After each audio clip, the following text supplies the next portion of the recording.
मैं तो कहूंगा आज वाकई जो सुपर ओवर है इन्होंने जीत लिया है। आपको हम लोग स्कोर भी बताते जाए जी, जल्दी से सर प्रेडिक्शन बताएं, क्या मुल्तान सुल्तान कहां तक पहुंचेगा? देखिए जी, अभी तक तो कोई भी आउट नहीं हुआ भट्ट साहब, और जिस तरह इनके कार्ड हैं वो मेरे पुट्ठे नजर ही आ रहे हैं बार बार। तो मुझे लगता है कि अभी तक कोई आउट नहीं हुआ और बड़ी इजी सिचुएशन है मुल्तान के लिए कि वो चेस कर लेंगे। मुझे नजर आ रहे हैं बड़े क्लियर। फुल हैंड पड़ गया तुझे।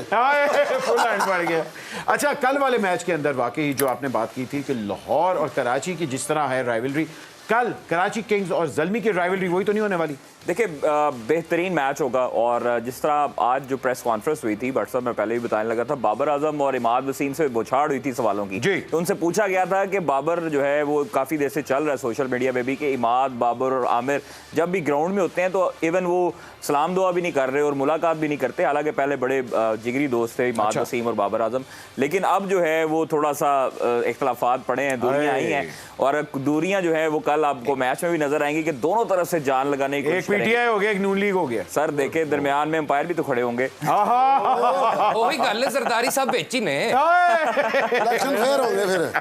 अच्छा, कल क्या एक्सपेक्ट कर रहे हैं? जिस तरह कहा है कि वहाब रियाज फॉर्म में है, आप एक्सपेक्ट कर रहे हैं कि बाबर ज्यादा टफ टाइम देने वाला है या वहाब रियाज? देखिए, बाबर से ज्यादा मुझे जो अच्छा दिखाई दे रहा है बैटर वो हारिस है, जो विकेट कीपर